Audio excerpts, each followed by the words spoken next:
Started the new job today. I saw that. Congratulations. How was day one? It was good. It was good, man. It was really nice after. I mean, I did appreciate having that like mini vacation, but it kind of reminded me of like when I had COVID. No, not maybe not. Maybe I'm stretching this a little bit too thin here, but like, did I ever tell you about the time I had COVID? No, you didn't. Okay, so like I was basically forced to be on the couch for an extended period amount of time, and like while most people would be like, "Oh hell yeah, man!" Like this will be the opportune time to like catch up on like all the shows that you want to watch and like just completely detox. You know what thought just kept running through my brain? What's that? I just don't know what to do with myself. You bastard. I knew that was going to be an intro.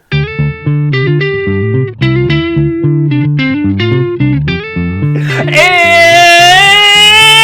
welcome back to the best music podcast on this side of the Mississippi. It is called Hey, Listen to This.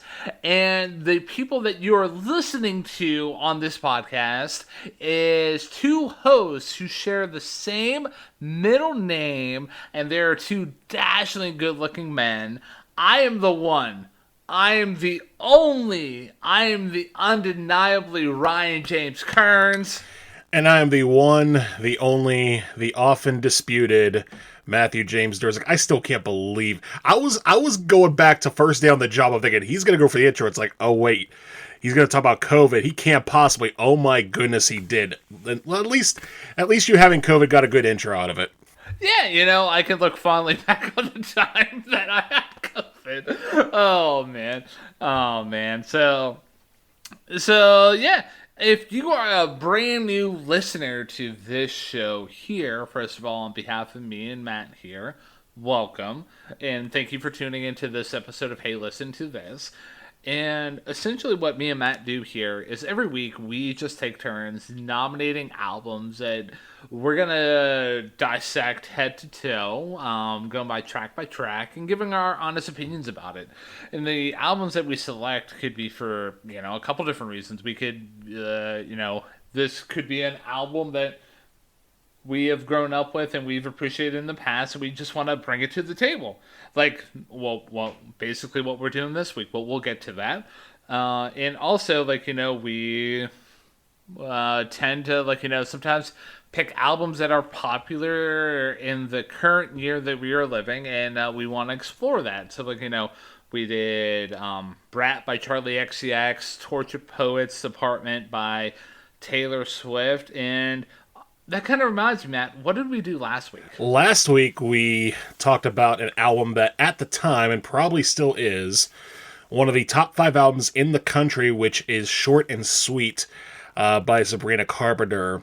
And all I'm going to say is that if you have not checked out that episode, by all means, go check it out, because whether or not you end up agreeing with me or Ryan, because, spoiler alert, we did not agree on that album particularly, it is a wild ride. Once again, thank you to Jamie for coming on board and helping us with that longest episode ever, as it turns out, over 2 hours long, the first time we ever did that, so congratulations to us.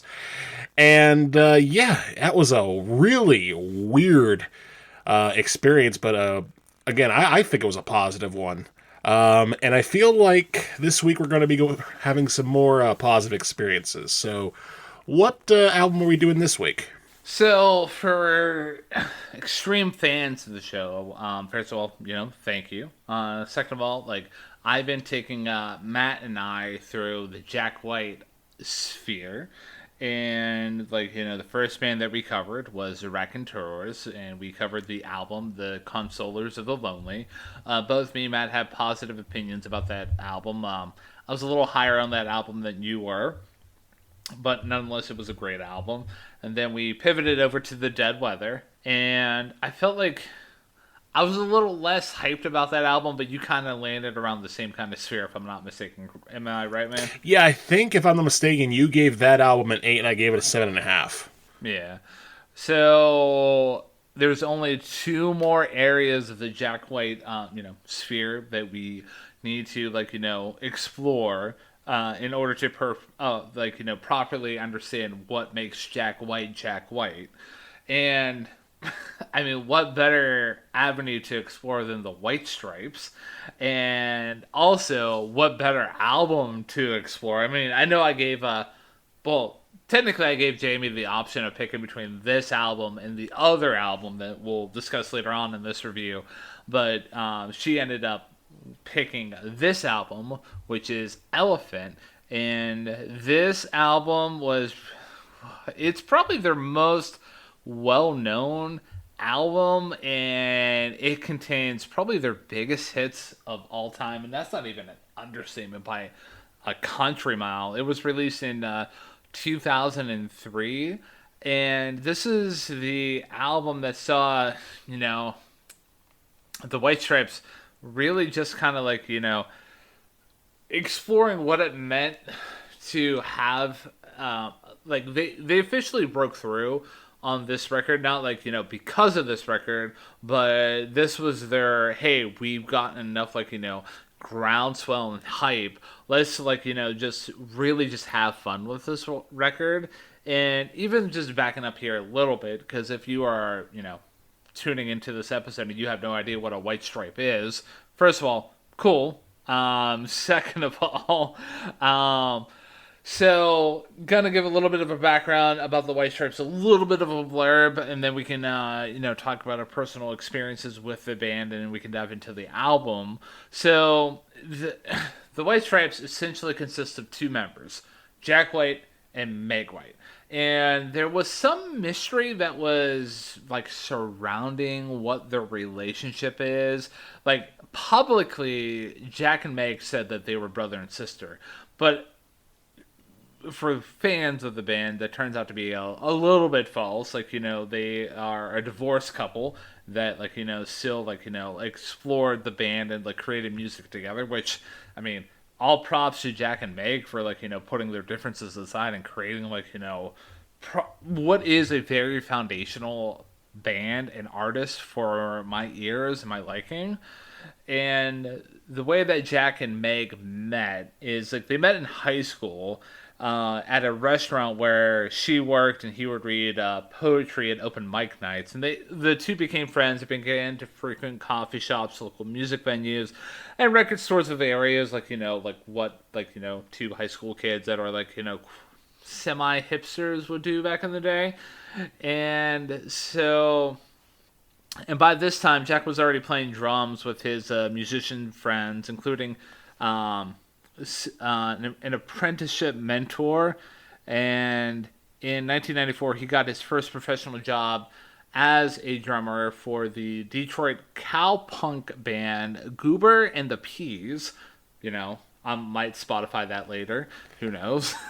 And then after dating for several years, Jack and Meg married on September 21st, 1996. And contrary to convention, Jack actually took Meg's last name. His actual original birth last name was Gillis, but he took her last name, so he became Jack White at that point. And shortly after Goober and the Peas broke up, Jack continued to play in other bands such as the garage punk band The Go. He played the lead guitar on that band on their 1999 album What You Doing. Also other bands, The Henchmen and the Two Star Tabernacle. $1 million band name right there. Gonna be completely honest with you. And so, around this time, Meg was starting to learn how to play the drums. In Jack's words, when she started playing the drums with me, just on a whim, it felt liberating. Then they became a band while considering the name's origin by saying that Meg loves peppermints and we were going to call ourselves the Peppermints, but since our last name was White, we decided to call it the White Stripes. It revolved around this childish idea, the ideas kids have because they are so much better than adults, right? So that's basically how Jack and Meg came together, got married, started a band together. Essentially exploded onto the scene in the late '90s, early 2000s with the garage rock and blues, rock revival. They used a low fidelity approach to writing and recording, and what really draw attention to this group was just their mysterious public image, their fashion, and their design aesthetic, which was just using a simple color scheme of red, white, and black.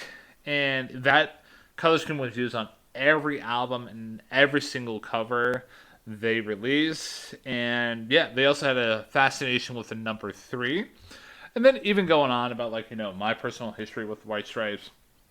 For those of you who are decent fans of the show, you know that I'm a huge fan of Jack White. I mean, heck, I'm the one who's taking us through the Jack White sphere on purpose, and I really started to I think the first song that I heard from the White Stripes wasn't Seven Nation Army, it was My Doorbell off of the album Get Behind Me, Satan. And, I really appreciated that song. And then I really, really got into the group, late high school, exploring, specifically this album here. And the song that I was most drawn to, their Seven Nation Army, A Hardest Button to Button. And, as, I started to dive into the band's back catalog, I really found, a lot of good gems. And I really did appreciate what they had to bring to the table. Yeah, my experience with the White Stripes is probably a little bit more of the quote unquote basic variety, where I was probably introduced to them by Seven Nation Army and thought about them, thinking, oh, this song's nice, this song's cool, and then maybe hearing a couple of other tracks throughout the course of the years. And it really wasn't until, ironically enough, a few years later in the early 2010s when we were working together as co-hosts of our talk show on WGV.net back at Geneva College called Music Talk 101, where you decided to, much like now, dive into the Jack Whiteosphere, and we did an episode on that. In fact, I'm pretty sure those tapes are still on Facebook somewhere if you are violently curious. But the other side of that is that it did introduce me to many of the White Stripes' more popular albums, like the one we're going to talk about today, which is Elephant. We're also going to talk, it also introduced me to White Blood Cells, Get Behind Me, Satan, and Icky Thump, just to name a couple. So, yeah. And then it kind of died down for a little bit. Then things started to ramp up a little more in 2022 when we actually saw the man himself in concert in Pittsburgh, which was a great show. And then after that, kind of just sort of on and off up until, again, these last few reviews that we've done. So I am not necessarily the Jack White expert that you are, but at the same time, I've appreciated what I've heard so far from Mr. White. And today I think will be an example of that. So, you ready to get at her, man? I am ready to get at her. And I will let you kick things off with the one White Stripes song that everybody knows, and even if they don't know it, they know it. And that is Seven Nation Army. Ladies and gentlemen, if you don't know what a Seven Nation Army is, let me sing you the rhythm. Dun dun dun dun dun dun dun. That's all you need to know. I'm pretty sure if you've been to a sports game, if you've been alive for the past 21 years, you probably heard that riff once or twice. Even for those people who aren't really into sports and have been to any specific games, I'm pretty sure that riff has been used in a Call of Duty trailer. It's been used basically kind of everywhere. So it's no understatement whenever I introduce this track here as being the most iconic White Stripes song of all time, and I'll even say it's the most iconic Jack White song of all time. Like it's reached basically "We Will Rock You" by Queen levels of like iconic rock songs, and it's for a very good reason. And even before I dive into the song itself, I did a little bit of research and I found a little bit an interview that Jack was doing with Rolling Stone when he was talking about this riff. He was saying that the riff was composed while they were sound checking before a show at the Corner Hotel in Melbourne. He said, "There's an employee here at Third Man Records called Ben Swank, and he was with us on tour in Australia when I wrote that song at soundcheck. I was playing it for Meg, and he was walking by, and I said, 'Swank, check this riff out.' And he said, it's okay." And he laughed. He added, "I don't have, I didn't have any lyrics for it until later on, and I was just calling it Seven Nation Army. That's what I called the Salvation Army when I was a kid." Um, and so that was just a way for me to remember which one I was talking about, but it took on a new meaning with the lyrics. So that being said, yeah, that riff that basically sung for you, the listener, and what basically acts as a grounding piece for this whole entire track. It is one of the most, if not the most iconic guitar riffs of all time, and I love how it starts out as this down this pedal effect guitar moment where it just introduces the track. It acts as the chorus within the track because there's no vocals for no vocals or lyrics for the chorus, and the even when Jack does the guitar solo towards the end of the track, it acts as the grounding point and the theme that the guitar solo is based off of, and that's how Jack riffs through that guitar solo. And giving Jack White his flowers and loving what he's bringing to the table here. Meg White does a killer job here too. I just love how the drums are laid out through this whole track, and I love the purposeful use of halfway through the verses where you go and she adds the snare hits.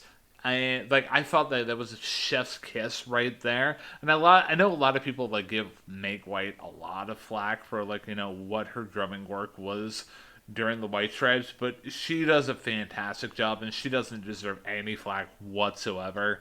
Haters can go to hell, in my opinion.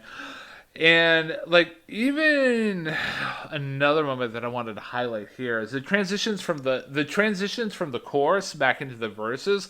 It almost seems one could probably say it's a little bit clunky, but I feel like it's smooth. It brings down the intensity in a very purposeful manner, and it brings the listener back into the groove of the verses. And even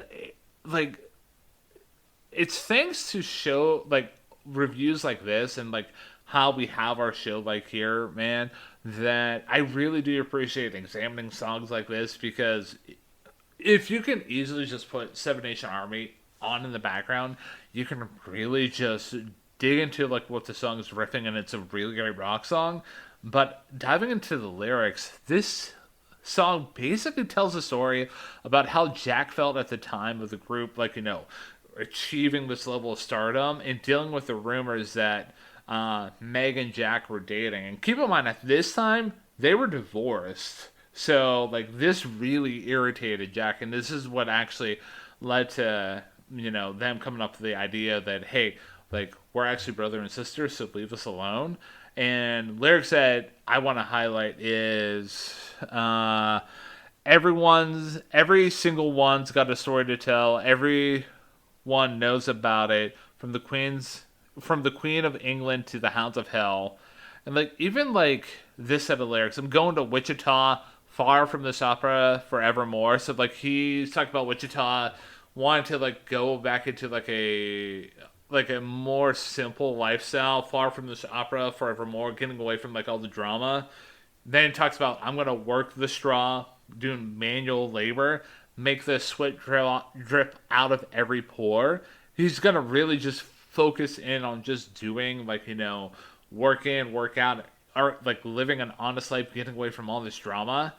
And like another moment I really want to highlight here is I love how the verses end with different turns of phrase and different like flips of like this kind of motif. And the way that I'm going to explain this is like at the end of the first verse you get, and the message coming from my eyes says leave it alone. Second verse ends, and the feeling coming from my bones says find a home. And the third verse says, and the stains coming from my blood tell me go back home. Excellent song. As much as I'm hyping it up, and it might be sacrilege, this does not land in my top 3 on the album. And, I mean, it goes without saying, this album does not deserve a bottom 3 by any means, and it definitely does have a top 3 for me. But, yeah, it's interesting that that Seven Nation Army landed outside of my top 3. That is a bold take on your part. Wow. I was not. If that's what you're saying about a song that isn't in your top 3, I am wondering if we're going to break last week's time constraints as far as how long this episode is going to be. All joking aside, though, I do have it in my top 3, and after much deliberation, I have decided that it is my number 1 song on this album. But it was very, very, very close, and I'll explain why later.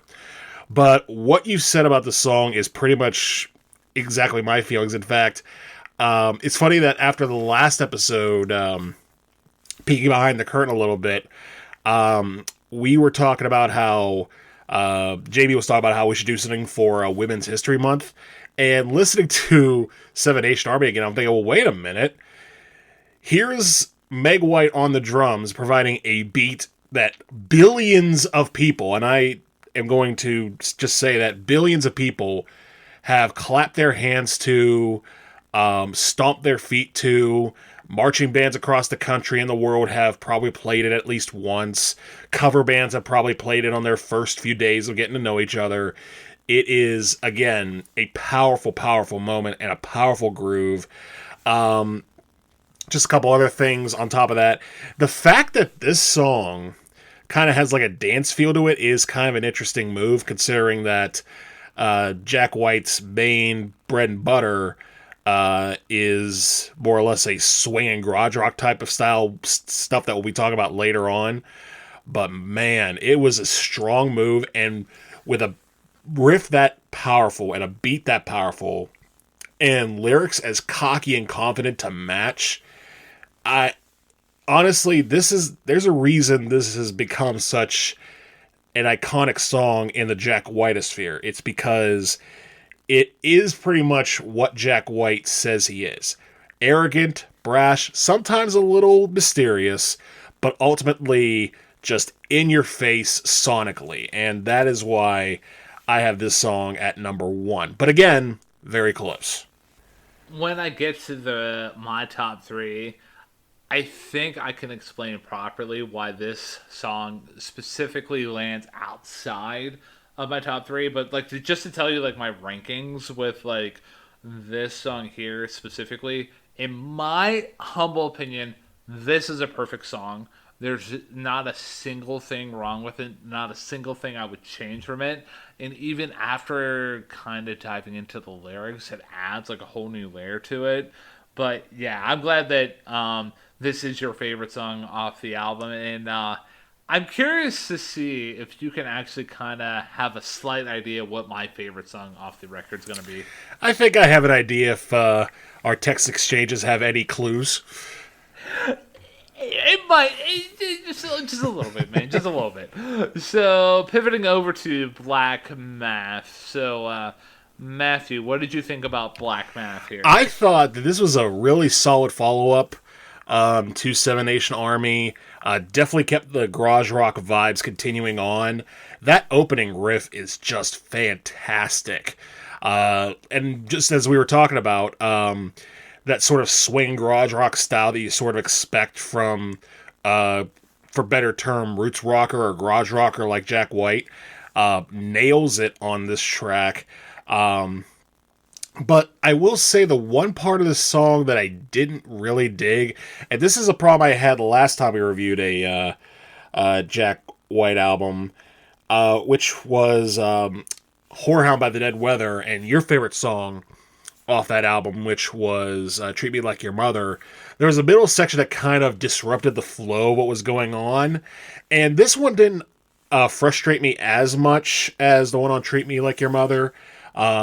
But at the same time, it did sort of upend that rhythm. Although, what makes this one better is that it sort of ties things down for a little bit, and then it just goes back to that rhythm, that swinging rhythm, which was, again, such a great riff. This did not land in my top three, but it was a really, really, really good follow-up. And I think I've heard this maybe once or twice, either on like Guitar Hero, or something like that. Some point you may be able to fill in the cracks for me because I haven't played Guitar Hero until the last calendar year. So yeah, yeah, this is a solid follow up. I really dug Black Math. So talk about that bridge moment there for a second. You probably figured that I really did dig that bridge change up, right? Yeah, I know that's your thing more so than mine. Yeah, it's my bread and butter. And, like, you know, there's nothing wrong with your opinion about that. I mean, I can understand, like, you know, hey, like, you know, what Black Math was bringing to the table was just, like, you know, this fantastic, like, you know, bouncy guitar riff that really gets you hooked into the song. And then basically in the middle, it almost seems like Jack White is literally laughing at you at moments. But like you know, I really did appreciate like you know how that bridge transitioned, and it really did add another texture to the track. And I think I don't believe that this was in Guitar Hero or Rock Band, and I'm not even gonna like fact check myself right now because I don't specifically remember it. And like to be honest with you, I've never like I played some rock Guitar Hero back in the day. I'm more of a Rock Band kind of like you know basic boy here, but like I feel like your memory of this song here might harken back to when we saw White live because he did do the song live and he did kill it live and it did help me gain a massive more did help me get a more appreciation for the track because like you know up until that point like I mean whenever it would come on in my listening I would be like oh hey yeah you know this is a good song but then after hearing it live I'm like oh this is a fantastic song, man.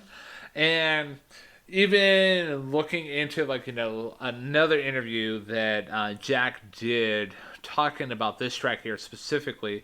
So like you know when he was writing this track, he was thinking about a time in high school when he turned his books into his math teacher, and he said to that math teacher, "I refuse to learn from you anymore." And the song is basically about asking questions. A lot of people like about how a lot of people are taught to just regurgitate information. People don't care if you learn anymore. Opinions get trampled on. So like that was when I heard Jack talking about that. That kind of resonated with me because I'm gonna be honest with you. Whenever I was in like high school, and middle school, like I just memorized the information and just like poof, it went out my ears, and I basically didn't retain much.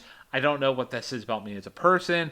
I don't really care. I'm comfortable in my own skin at this point. But yeah, that was an interesting blurb that I connected with. But yeah, that guitar riff that just centers everything is so good. And one moment that I'm going to highlight here, and this really came with me just zoning in and listening in on my earbuds, is that yes, that guitar riff that Jack does is so good, but shout out to Meg White as well. Like, I really did appreciate her cymbal work in the verses. Like, it did add a really good texture, and it's something that probably doesn't get highlighted nearly as much. fantastic guitar solo here. I love the moments in that solo where it felt like it was almost skipping with the track and getting back into that bouncy kind of like motif. And like I said, lyrics that basically give way to what I was talking about with how Jack was like basically saying, "Hey, this is about people regurgitating information in school." The whole third verse basically highlights this with lyrics that read, "Listen, master, can you answer a question? Is it the fingers or the brain that you're teaching a lesson? I can't tell you how proud I am. I'm writing down things I don't understand." And like, again, with my personal connection and how I related to this with my approach in high school and middle school, I did appreciate this. You can probably tell by how much I'm not really gushing over this track nearly as much that it doesn't land in my top three, but it's an amazing track nonetheless. I wholeheartedly agree. Again, it's definitely on the higher end of good album tracks, or as we like to call them around here, songs that go in the good song bucket. And by the way, since I did not disclose myself, I have a top three and a bottom one for this album, just like I did last week with Sabrina Carpenter. I wonder what that bottom track is, because there is a track here that I do appreciate. It could potentially land in my bottom, but I'm just curious to see if we're going to land on the same track here. So yeah, I think we're ready to pivot over to the next track, which is "There's No Room for You Here." And dude, like, this song is really good. I really do dig the song a whole hell of a lot. So this song here was actually released as the fourth single from this album, and this single was released in 2004.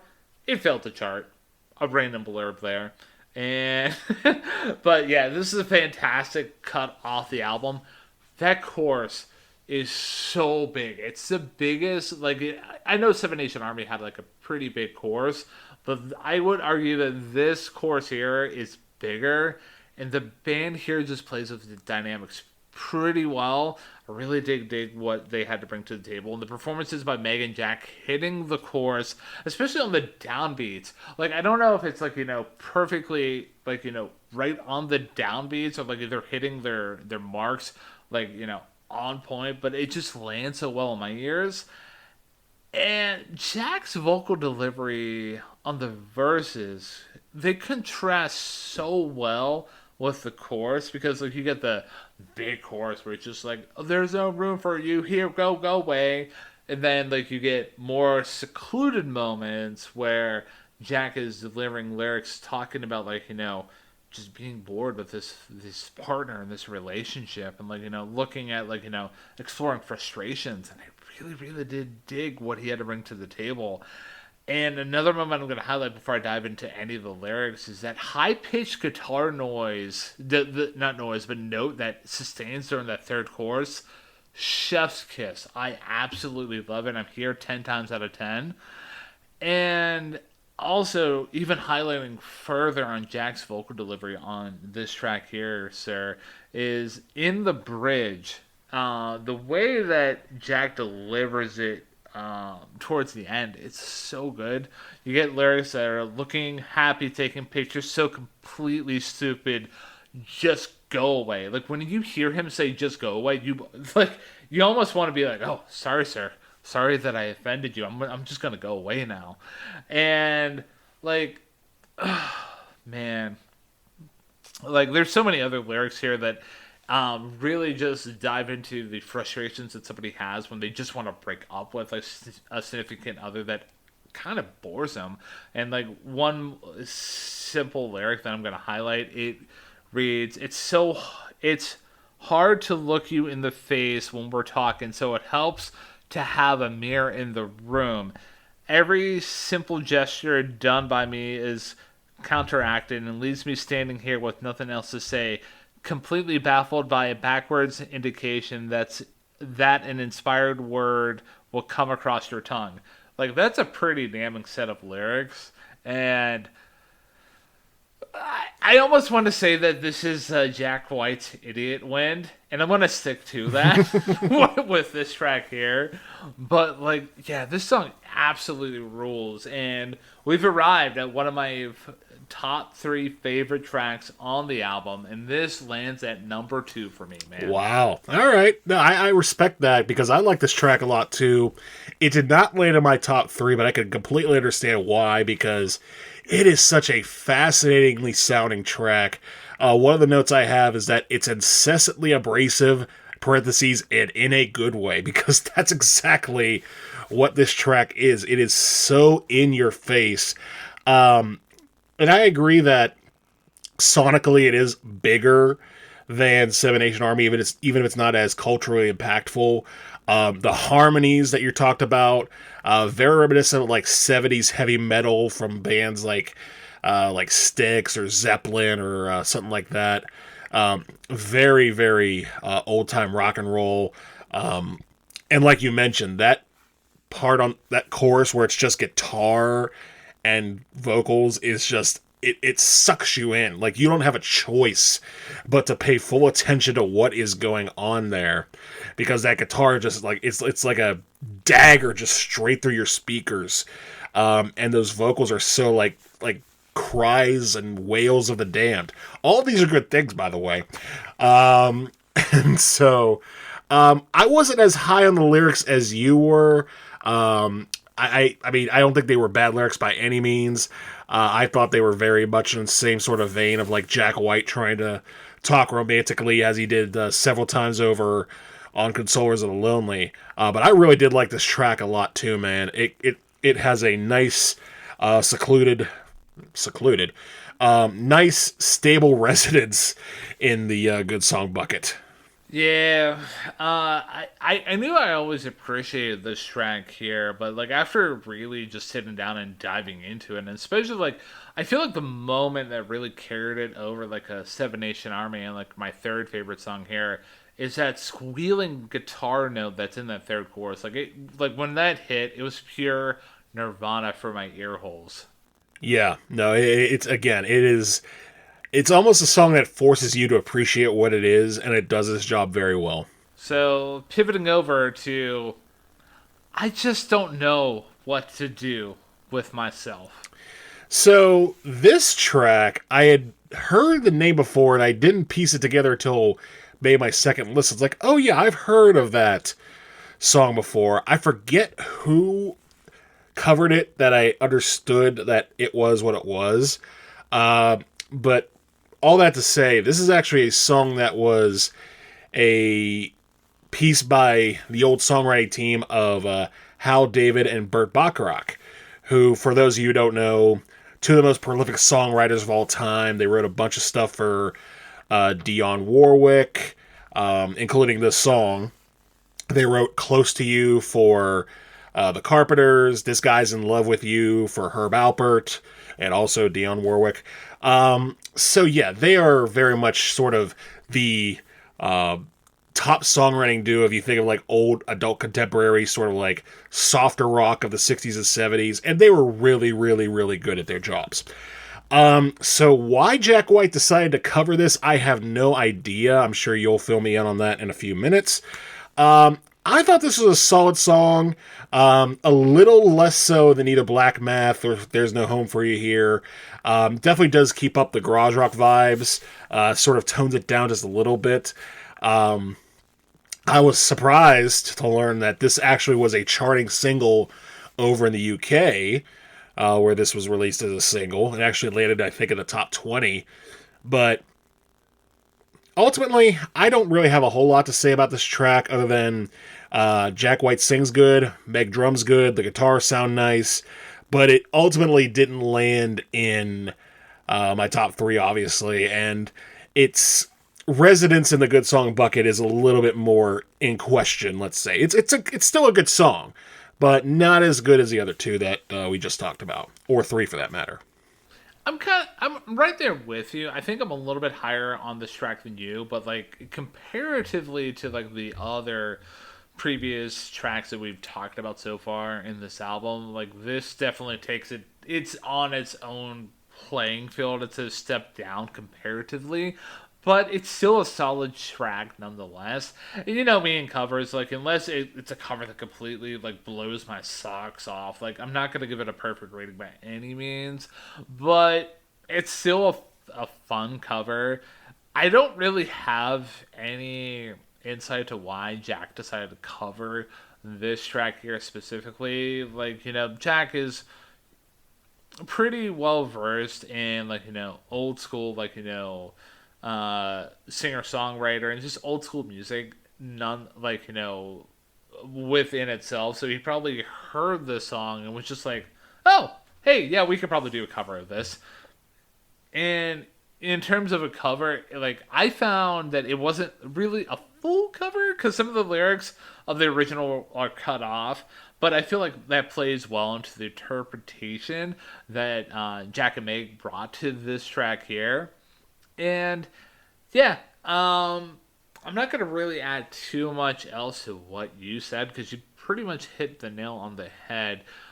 I really did dig the vocal delivery that Jack brought here. Like, you really believe that he doesn't know what to do with himself, that he's frustrated with how he is.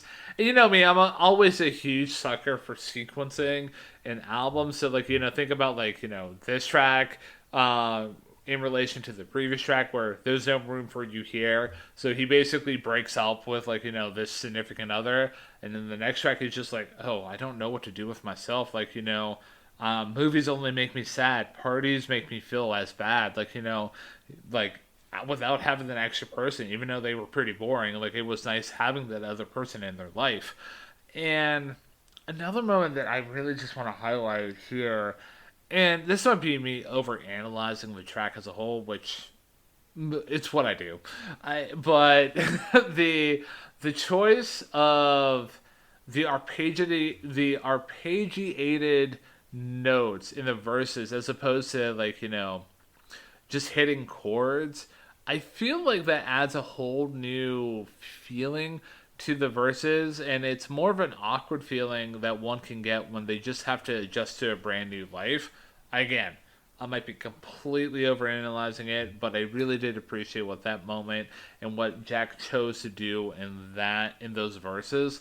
Overall, solid song for me. Not on my top three, but you know, it does a trick for me, man. It does the trick for me too, and it's definitely a you know, it's a solid song. It's an interesting choice of cover to go with, especially in 2003, where it seems so far removed from you know, the years of peak Bacharach. Moving on to the next track, track number 5, which is Cold, Cold Night. And so, yeah, in the Cold, Cold Night, this is the first track that we get with Meg White singing, and she does a fantastic job, man. Like, you know, I really dig this song a whole lot. And when I was listening to this album for the purposes of our review, for like my first spin through of it, listening to this song here specifically, walking my dog at night, it hits so well. And like the instrumentation here is just so absolutely perfect. With you just get that simple da da da da da da, like, you know, just as simple like a guitar licks, and you get the organs that, like, you know, just lay down, like, you know, those droning notes, and that's it, basic man, to a T. And the song here is having Meg White singing lyrics about yearning and wanting love. Lyrics that exemplify this are, you make me feel a little older, like a full-grown woman might, but when you're gone, I grow colder. It's like it's a very sensual song, and I really did dig it. Not much else to say other than that, but, like, you know, didn't crack my top three, but I really do appreciate this song, man. I'm right there with you. I think I might appreciate a little bit more than you for a reason I'll get into in a second. It did not land in my top 3 either, but it was really nice to hear Meg sing, and she did a very good job, like you said. And the part of this track, though, that really was that booming bass, or that booming sort of bottom, that you referenced, because throughout my listen of the track, at first I'm thinking, okay, this is the White Stripes, so the big crash and boom of the garage rock sound is going to come in. But as I thought about it, I was like, man, that's not the right move.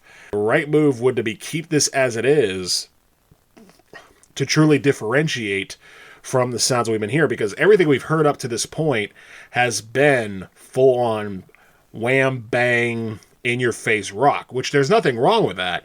But for the sake of, like you say, sequentialness, if that's a word, it is now, the sequentialness of this album, for the bass to just sort of be this brooding backdrop to Meg singing about, again, finding love or being lost, it really was a smart move by the band to do that.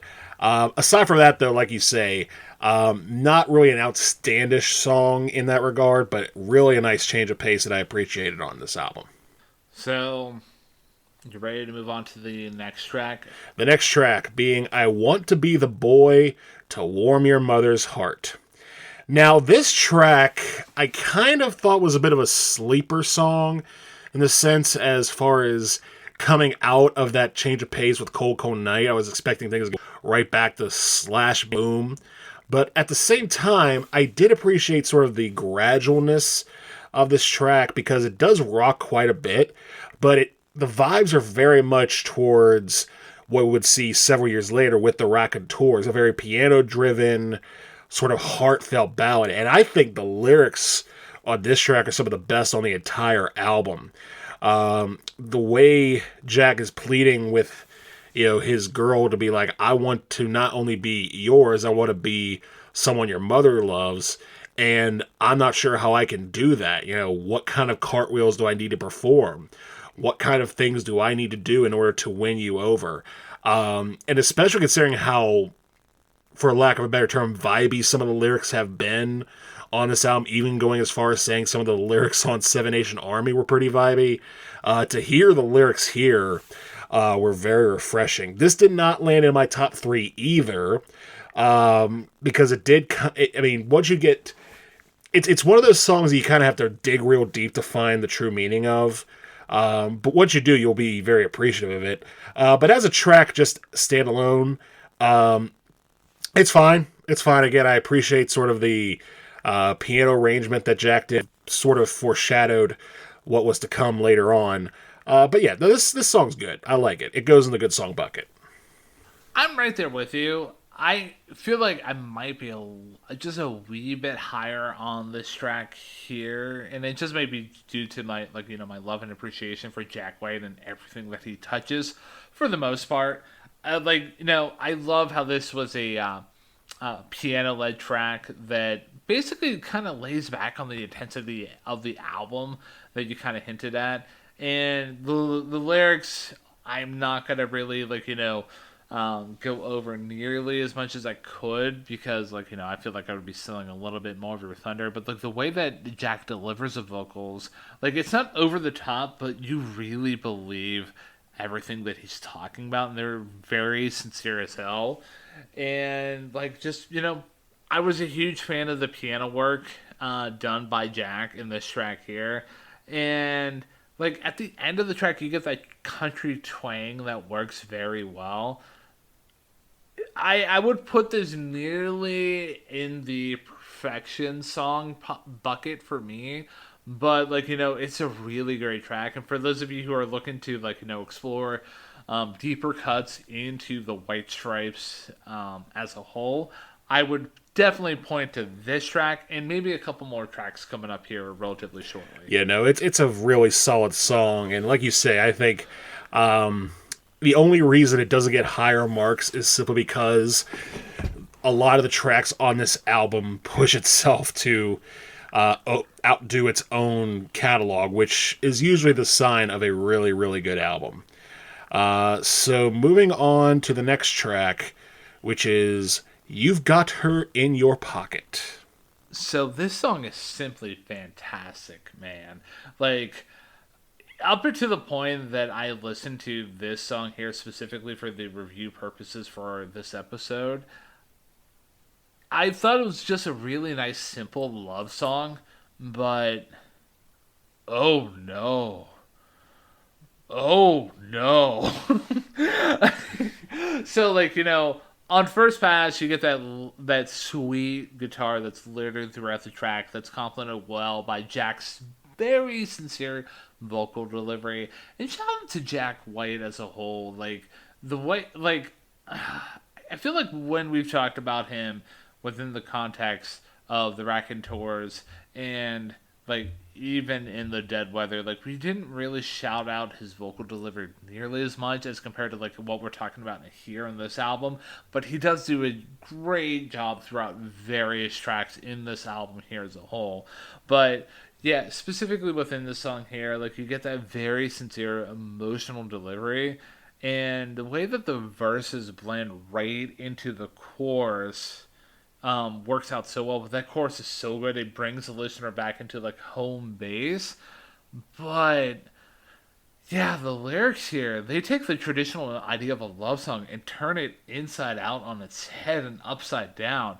So, like, lyrics I want to highlight here that exemplify this are: the smile on your face made her think she had the right one, and she thought she was sure by the way you two could have fun. But now she might leave like she's threatened before. Grab hold of her fast before her feet leave the floor and she's out the door. Like, this is really just taking the mindset of somebody who's has fallen in love, but then the anxiety starts to fill in where it's just like, oh no, you got to keep this person. It almost becomes like a possessive kind of love song, man. And I like, while I don't subscribe to the notion and condone the idea of like possessive love, but like I really did dig the twist here, and I just love how Jack was able to just present this song in such an organic fashion. And yeah, I'm not gonna lie, man, this song took me by complete surprise in terms of my track rankings here. But we've arrived at my third favorite track on the album. I do agree that his vocal delivery is top notch. It's very heartfelt and sincere.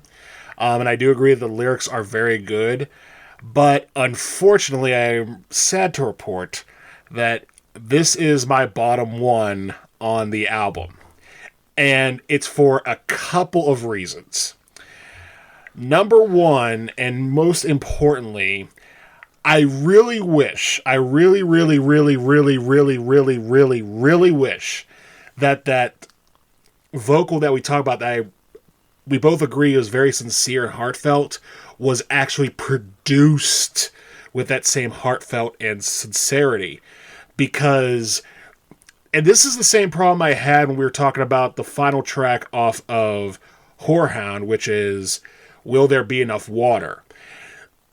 I don't know why Jack White keeps doing this, and I don't like it, but the way he sort of produces the vocal as it's like sort of this distant warble out into the atmosphere, I so wish like if the vocals on this were produced just plainly, just like normal traditional vocals like the rest of the album is, I easily could have like almost considered this for my top 3, or at the very least in the top half of the album. But that production just sinks so hard. And again, that's just a personal preference. Aside from that, the song's fantastic. The song is, like you say, just so heartfelt and very tender, and definitely, like you say, not something that you would see. But again, just that one little thing, I just can't look over it. And I'm not even going to say this is a bad song. It's just a song that needs fixed. That, and one other thing, which is that compared to what's coming next, it makes this track seem a little less believable. I can get behind that, and maybe just due to over the years of just listening to Jack White's production, that the vocal mixings and the way that he produces certain vocals in his tracks, it just blows past my ears, and it doesn't there's nothing that my ears can really sink onto in terms of bad stuff. But I can totally get behind that, man. In last week's review, we talked about I don't want to say we had a disagreement on, but like there was a clear example within the Sabrina Carpenter review where like you felt like one set of vocals was really good, and I was just like, no, dude, no. So like I agreed to disagree. That's what makes our podcasting relationship so healthy and so good. Yes, as opposed to the tense college radio relationship that we shared. And by the way, for those of you wondering what song that was, A, go listen to the Sabrina Carpenter review. And B, if you are like, well, I don't know, do that, it was Slim Pickens, so you're welcome. But yeah, I'm ready to move on to Ball and Biscuit if you are. But before we have a ball and a biscuit, man, I got a question for you. What's that? So, if the people that are listening to us right now, if they're having a ball and a biscuit just listening to us and really having a good, sweet old time about it, like, what's the best way that they can support us to make sure that we can keep making, like, sweet, sweet, sweet episodes like this one? By all means, follow us on social media. We are on Facebook at Hey Listen to This. We're on Twitter, and I'm still going to call it that. With at TT Hey Listen is our tag there. You can also follow us on Threads. You can listen to our episodes on YouTube. We have a page there which has several subscribers. Thank you to those who subscribed. If you have any future suggestions for an episode or any comments that you'd like to leave to us personally, you can go to our email account, which is ttheylisten@gmail.com. And if you're out on any of those social atmospheres, whether it be Facebook or Twitter or Threads, whichever ones you choose, by all means, tell a friend. Say, hey, listen, I check these guys out. They seem to be pretty cool. I may not agree with everything that they say, but they seem to be having a good time doing it. So, yeah, tell a friend about, hey, listen to this, because we really appreciate that. All right. So, yeah, you ready to have a ball and a biscuit, man? I am ready to have a ball and a biscuit. This song. And this is why I think it made You've Got Her in Your Pocket a little lesser on my scale, because to me, while I like what that song was, to me, this right here is Jack White to a T. Blues mythology, rock and roll mythology, being the seventh son of a seventh son. And whether or not you believe him, you believe that he believes it. It's so confident, probably more confident even than Seven Nation Army. Like, he is just saying, listen, girl, let's have a ball and a biscuit. You know who I am. I know who you are. Let's not cut any more red tape. Let's just get down and have ourselves a good old time. And that's just the lyrical and thematic side of it. The sonic side of this song is even better. The way that riff just comes in and just acts like it just walks into place and now is the life of the party. Meg's drums are perfect. The guitar riff is perfect. That solo on this song, the multiple solos on this song, it is such a grandiose, beautiful song that, again, this was the one I struggled with. It was either this or Seven Nation Army. Seven Nation Army just barely edged out the song for number one honors, but this is a very close, very strong number two in my top three. So this is my... I was going to be like, this is my least favorite song on the album. I think you would fire me as like a co-host here, man. So... I wouldn't have fired you, but I would have stopped the recording and been like, dude, what gives? Like, are you okay? Like, but yeah. I'm not going to really steal too much thunder that you already just laid down talking about this track here. I'm right there with you. This song just rips so hard. It really leans into that 12-bar blues style, and it perfectly executes it. Jack and Meg do a great job laying down the groove, and just what really sold me on this song here is just the solos are just so mind-bendingly good. And when I say that mind-bending good, I really mean that. Like, the first solo, it's really good. And, like, even the second solo, like, it's even better. It's, like, we've explored a lot of Jack White's catalog so far. I mean, just throughout his various projects, but like he is on like his peak in terms of his guitar work in this song here specifically, and I'm all here for it 10 times out of 10. And like even one moment I want to highlight here lyrically and how it relates to that second solo is you get lyrics that are leading up to that second guitar solo that read, and I'll find me a soapbox where I can shout it and can think of one or two things to say about it.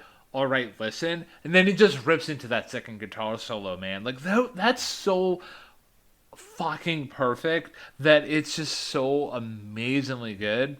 And yeah, man, like lyrically, like even getting outside of like the instrumentation and like how much Jack is just laying down perfection there.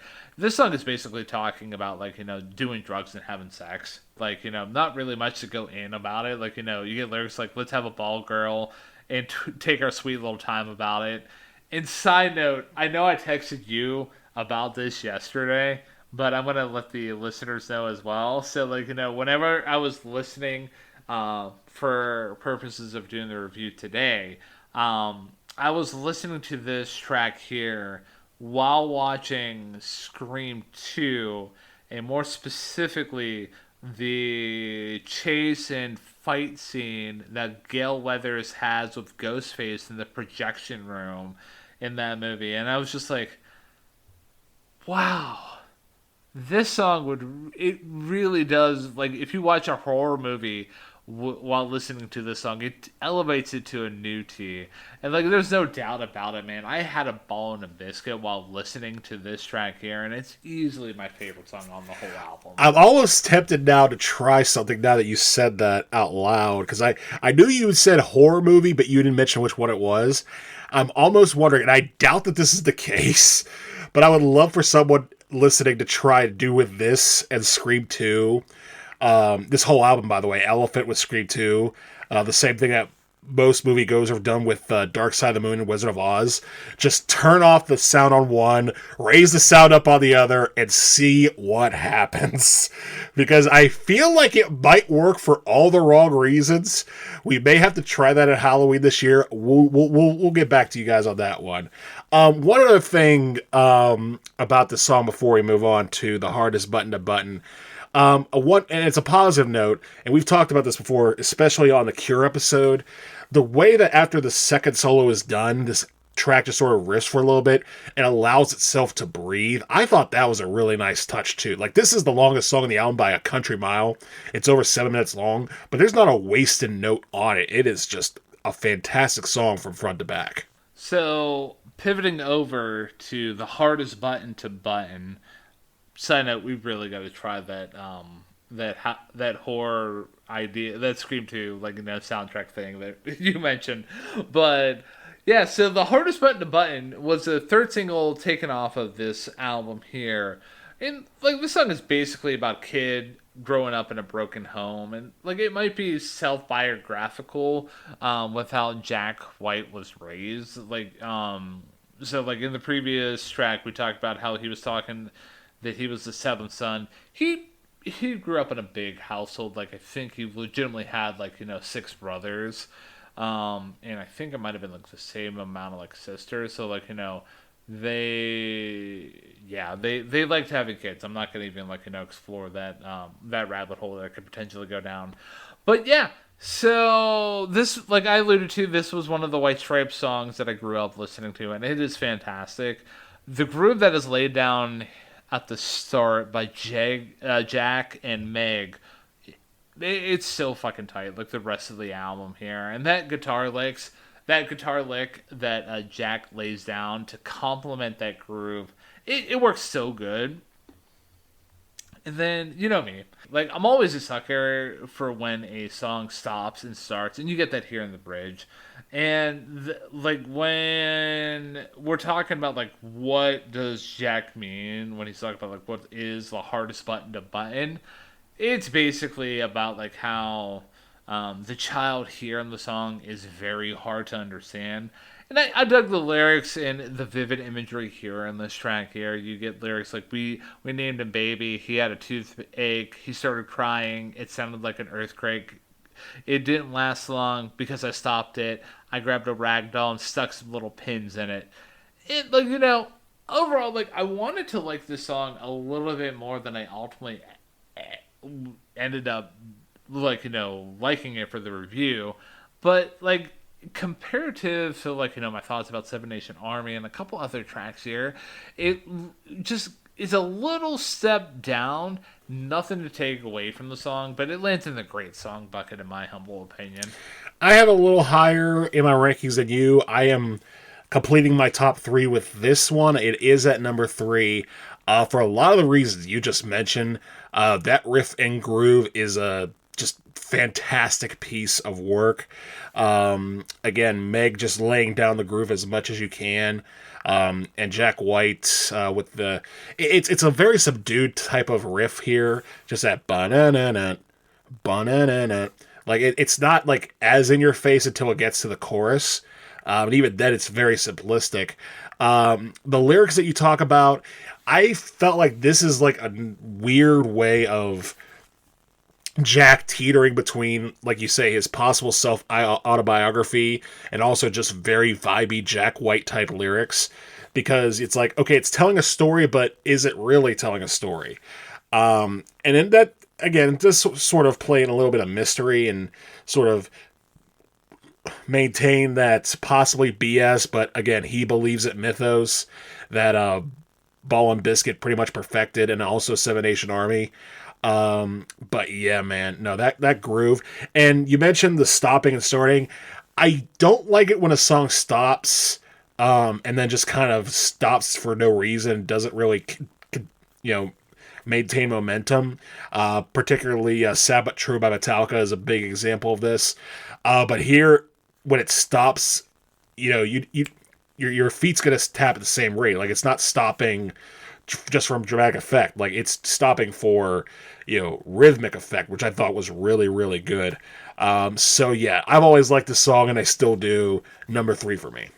All right, you ready to talk about some Little Acorns?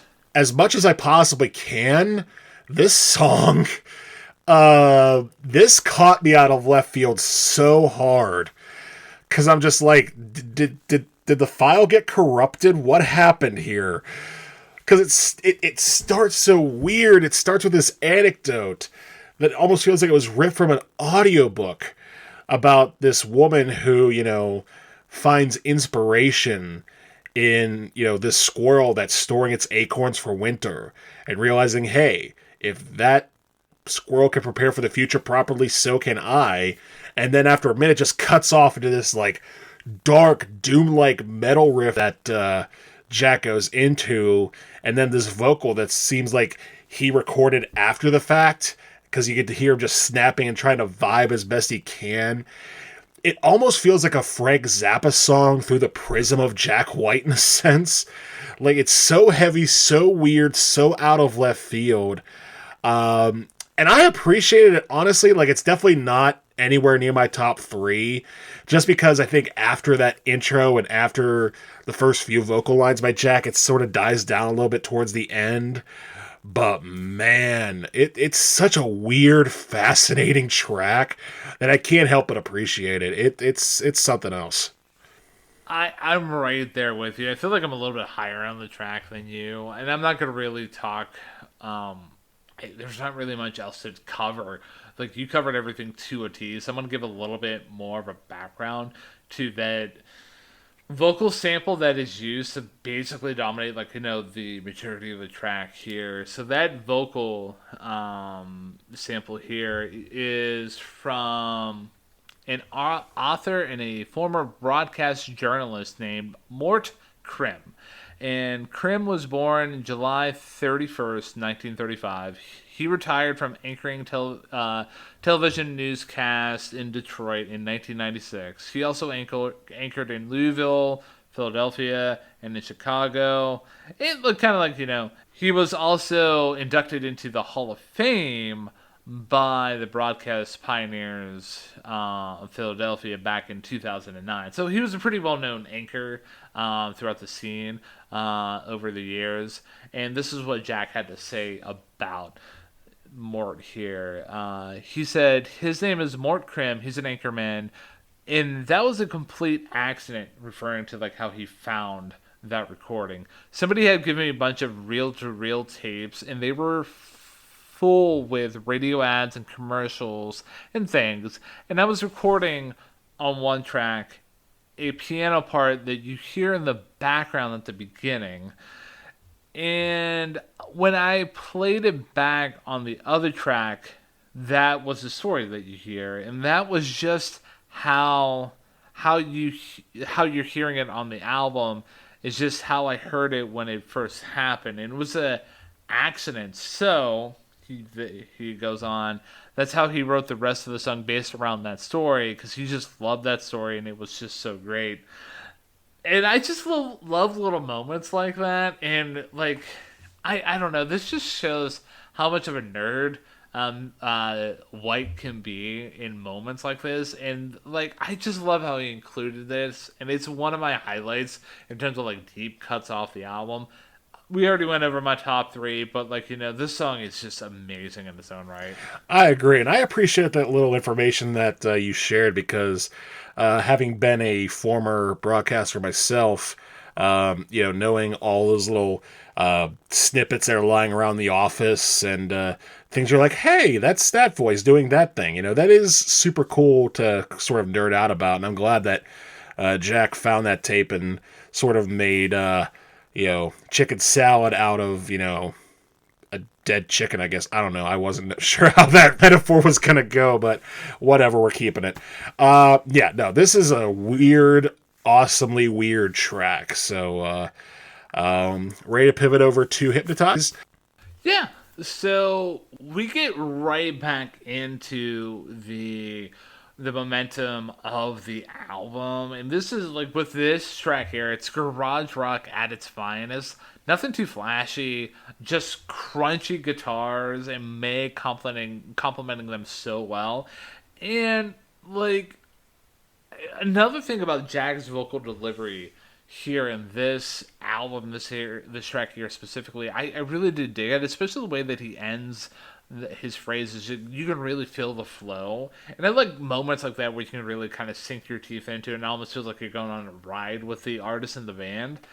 And this song basically is about wanting to get that significant other to fall in love with you and grow old, and like lyrics that exemplify this are, I want to hypnotize you, baby, on the telephone. So many times I called your house just to hear the tone, and though I knew that you weren't home, and I just love how Jack ends his phrases as they began. But like, yeah, not much else to really talk about with this track here.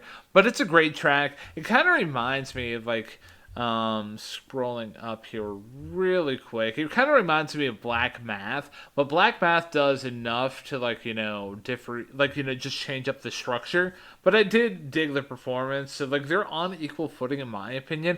It's just another deep cut on this album that I do truly appreciate. I appreciate it too. Maybe not quite as much as you. I thought it was a little too basic, but not in a bad way by any means. As far as tracks this reminds me of, it almost reminds me of an earlier track from an earlier album by the White Stripes, probably one of the more famous songs, which is Fell in Love with a Girl. Sort of has that same pulse and pace and vocal delivery, even phrasing to it a certain extent. Almost to the point where I had to wonder if this was like a consolation track. We've talked about this before with the Metallica episode. I've also mentioned it with Beyonce's Lemonade, even though we haven't reviewed that album, where there's a track at the end of albums where, for the listener who was like, wait, what's going on here? Like, this track is like, oh, in case you're wondering where this was, here it is again. And maybe because Little Acorns was so weird, that's why this track had to come right after it, just to be like, hey, before you think we're getting to like really weird art rock stuff for the rest of this album, don't worry, we still got the good stuff for you, and this is a great example of that. Again, Meg's drums sound fantastic. Jack's guitar sounds fantastic. His vocals sound fantastic. Didn't really stand out to me compared to some other songs. Again, I've already revealed my top three, but this song really does rip. I really have no other notes to add. So, are you ready to talk about the air near my fingers? Let's talk about the air near my fingers. And this track, again, it definitely keeps up the sonic momentum of Hypnotized, but it's still very weird to me because it sounds so much like other artists throughout the entirety of the track that it's almost hilarious. Because the opening riff sounds like literally my first note about this track is Wild Thing, you make my heart sing. Like that's what it reminds me of. It sounds like Wild Thing, which is not a bad thing. Great song. But it was just like, whoa, I've heard this before. And then when Jack starts singing on the verses, that too reminded me of a song. And I was going to say it reminds me of Danny California, but that song was 3 years down the line, so I can't do that. Instead, I'll go to its predecessor, which is Mary Jane's Last Dance with Tom Petty and the Heartbreakers, which reminded me of this song. I was reminded of on this song as well. And then on top of that, you get to the back end of the song where he's singing, when she comes around and she comes around. He sounds like Paul McCartney. And I'm just thinking, this doesn't sound like the White Stripes, except for the fact that everything else leading up to this point has sounded, like the White Stripes. But aside from that, like it is a really good song. It's very, to me, the definition of album track. Like the riff's really good. The dynamics between the opening parts of the song and the sort of quieter parts on the chorus towards the end, I think were really nice. I really don't have a whole lot to say about it other than that. It's a solid album track. I have mixed feelings about this track here specifically. When I alluded to one song that could potentially bump down into my bottom tracks here, this is the track here, and it's mainly just for the fact that that refrain of "I get nervous when she comes around, when she comes around, when she comes around." It's repeated ad nauseum, and dude, it really kind of did start to wear on my ears a little bit. But expanding out from that moment, what kept it out of my bottom track here is just I really dig how the song flows back and forth between a blues rock jam session and just Jack's spitting lyrics, like you alluded to, with that kind of Red Hot Chili Peppers kind of flow, and you get lyrics that I really do appreciate, where it's almost just a backhanded insult to the person that Jack is addressing here. Lyrics reading, "Don't you remember you told me in December that a boy is not a man until he makes a stand? Well, I'm not a genius, but maybe you'll remember this. I never said I wanted to be a man." I like that little sense of irony and sarcasm in this track here. But yeah, other than that, I mean, I really don't have much else to say. I just wish that the refrain would have been changed up and he didn't really rely on, maybe instead of just riffing on the "I get nervous when she comes around," just changing it up and allowed the band to explore different textures. It would have landed a little bit nicer in my ears. But yeah, overall, this song is the only song that I will firmly put in the good song bucket, but it can easily drop into my bottom song on this album and on any given day. I get that. It does feel very un-White Stripesy because, again, it sounds so much like other bands, whether it's, again, him sounding like Paul McCartney or the Red Hot Chili Peppers or, whoever. If you were to play this for, other people and you had to let them guess which band this was, they might guess either of those guys. They certainly wouldn't guess the White Stripes unless they knew. But aside from that, again, I think this track is fine. It sounds good. It definitely flows in the album. And I think a lot of that does go to just the natural talents on guitar and drums of Jack and Meg White. So are you ready to move on to the penultimate track of the album, being Girl, You Have No Faith in Medicine? I am absolutely ready to move on to the penultimate track, Girl, You Have No Faith in Medicine, because many tracks in this album here, this is another deep cut here, and I absolutely like I love it. I put it on par in terms of like my feelings with like Seven Nation Army, in terms of just being a perfect track, and but doesn't crack my top three. Like it just rips so hard, and I love it. And the guitar lick that Jack lays down here acts as a foundation for the song, and it's so great, man. And I just love how the vocals and instrumentation play off of one another. And I like, for example, just the call and response dynamics here, they work so well. You know me, I'm always a sucker for that. And Jack's vocal delivery is tight as well, and the lyrics are pretty straightforward. Like it's basically about like just Jack addressing his significant other, this other girl, with her relationship to like medicine. And yeah, overall like really just a really solid like example of what the White Stripes can do, like riffing into like a garage rock blues kind of theme, with a punk kind of edge, but alongside that just having incredibly witty lyrics that just land so well. I'm right there with you. I'm probably not as high on the song as you are, but I really did like it a lot too. I mean, this is just a wild, woolly blues that Jack is providing here.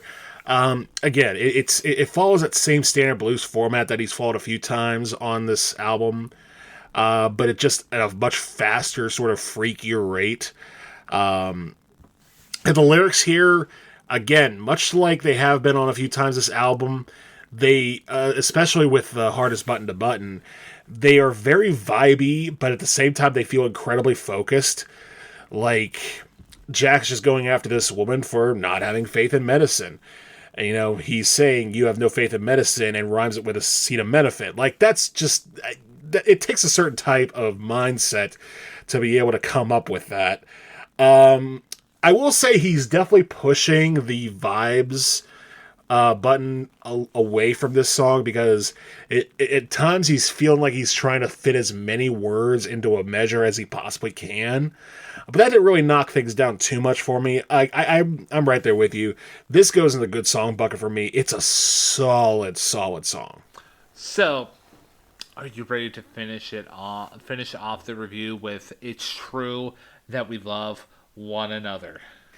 I am ready to finish this off with that track, and this is a song that, with every passing time I have heard it, has gotten slightly better each and every time.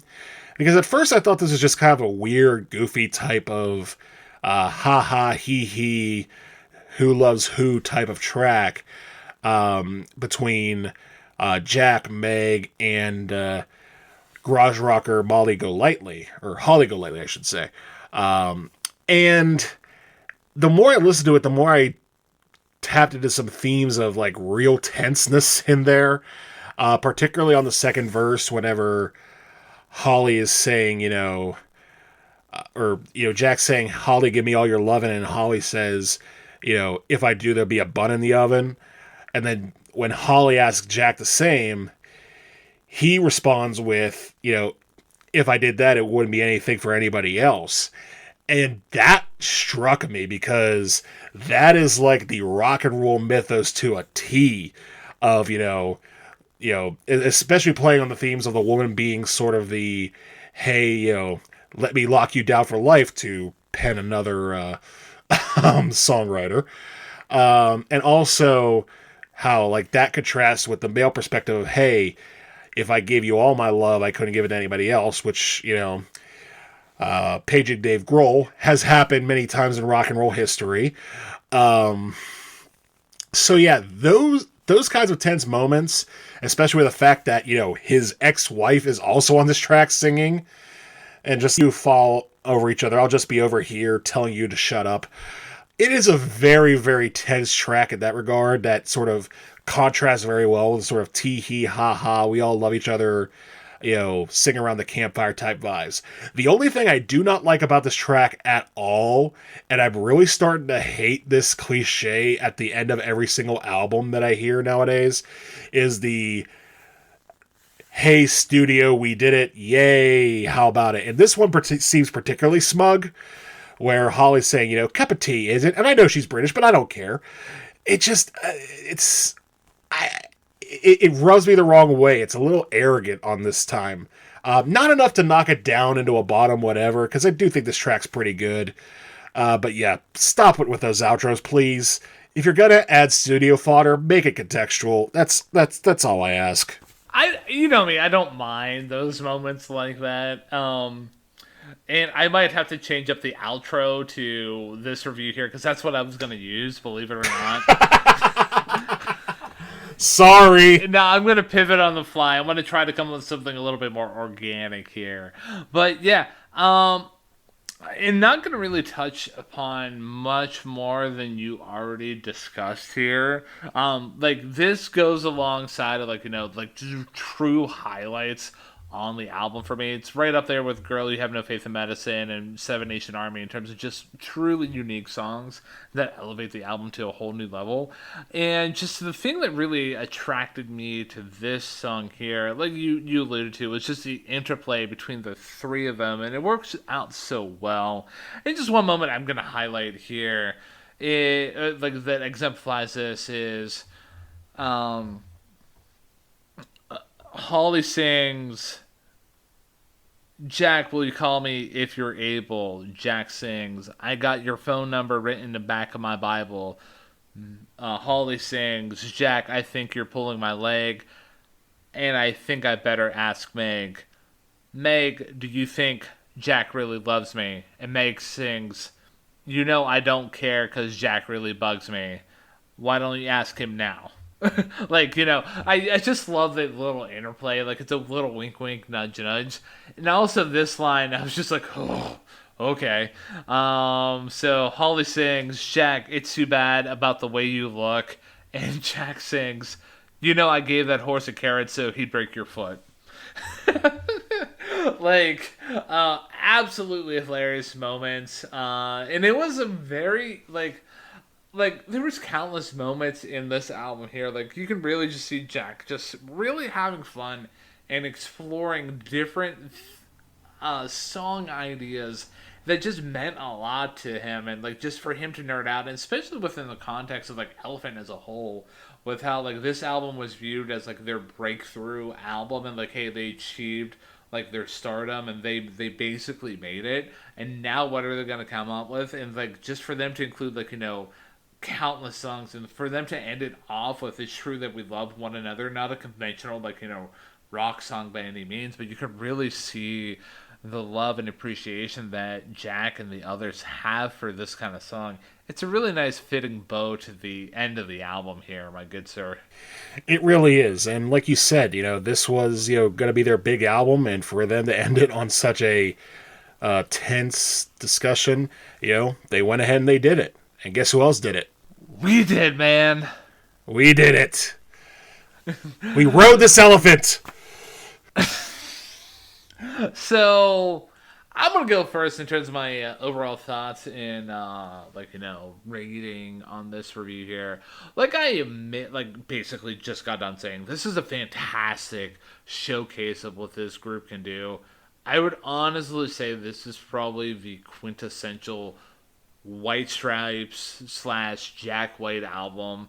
Like if you want to point to like anything that Jack White can do, and like hey, like this is your starting point and go branch out from there, this is that album. Like there's countless about other albums like White Blood Cells, Get Behind Me, Satan, Icky Thump. They're self-titled, and even like other projects that we've covered from Jack White that are really good. But Elephant by the White Stripes is just the White Stripes and Jack White to a T.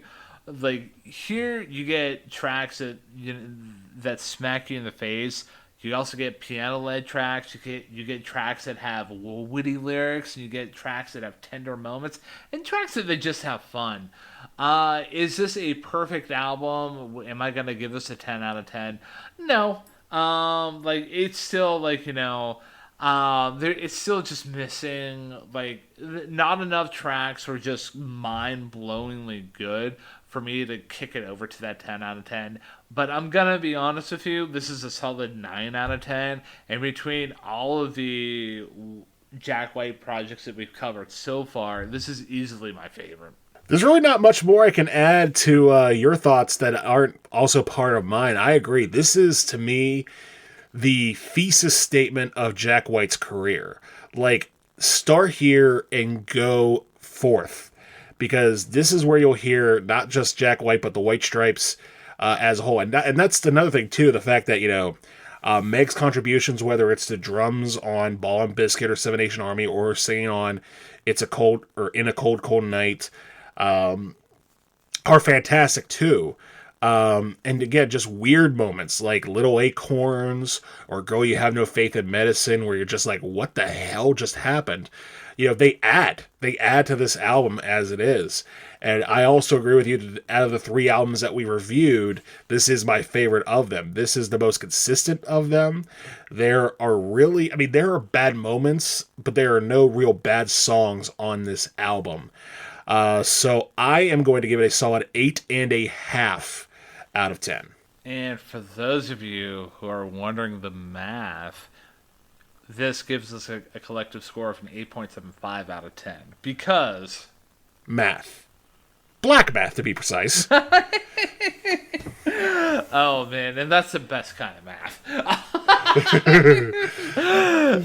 Oh, man. So, for me, the next album recommendation, it's going to be an easy one for me. It's going to be the other White Stripes album that I have an affinity for, and that's going to be Get Behind Me Satan.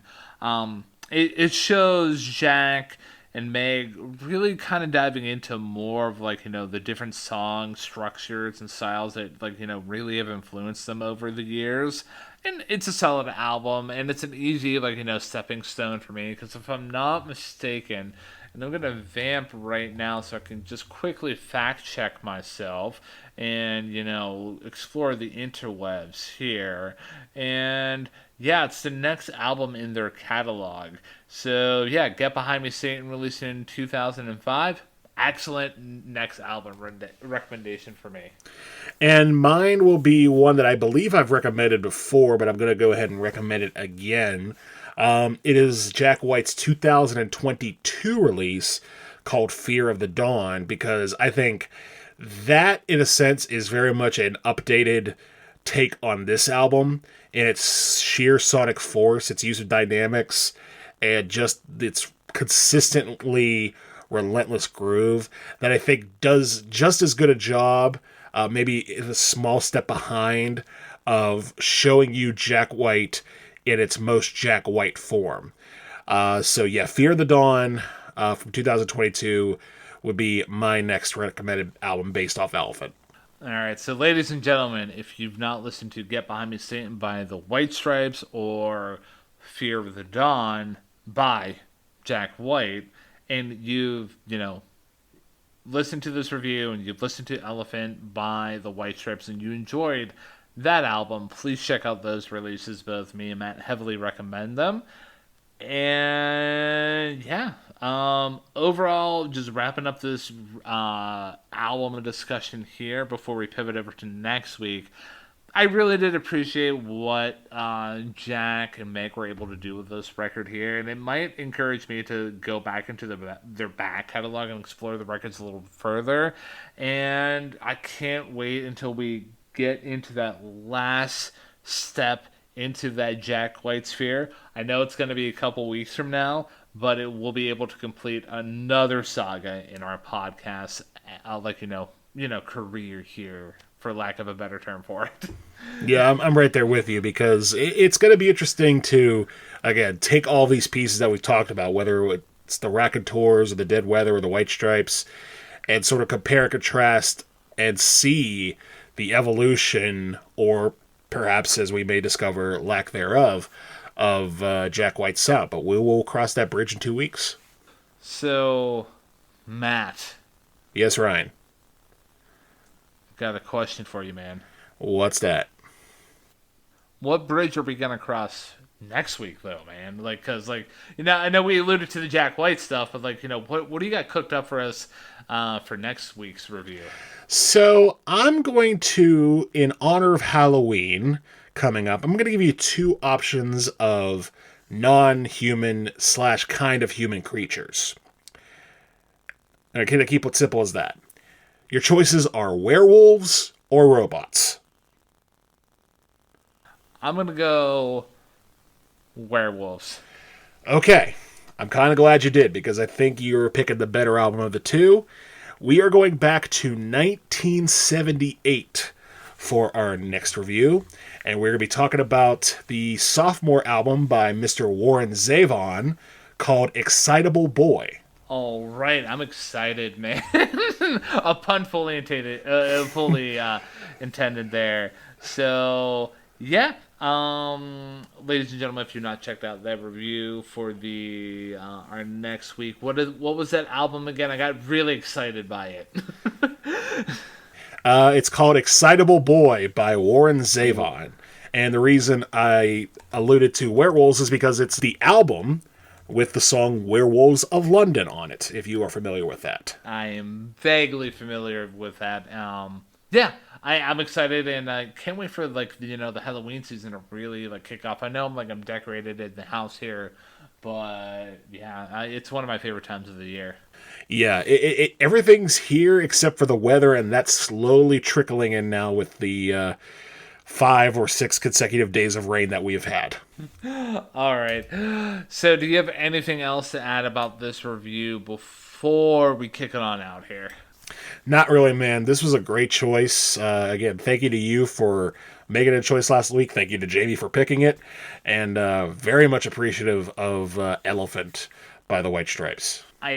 It's always a favorite record of mine. It's actually a record I own on vinyl. Probably when we conclude the Jack White saga, I'll officially release the number count of Jack White projects that I own on vinyl. It's gonna be either impressive or depressive, depending on your point of view. We will see. We will see. I am intrigued to find out what that number is myself. But you, listener, I just want to leave you with this sentiment and this thought. Are you ready, Matt? Sure. When problems overwhelm us and sadness smothers us, where do we find the will and courage to continue? Well, the answer may come in the caring voice of a friend, a chance encounter with a book, or from personal faith. For Janet, help came from her faith, but it also came from a squirrel. Shortly after her divorce, Janet lost her father, then she lost her job. She had mounting money problems, but Janet not only survived, she worked her way out of despondency, and now she says, life is good again. How could this happen? She told me that late one autumn day, when she was at her lowest, she watched a squirrel storing up nuts for the winter. One at a time, he would take them to the nest. And she thought, if that squirrel can take care of himself with a harsh winter coming on, so can I. You actually ended with a story about acorns? Dude, that's nuts!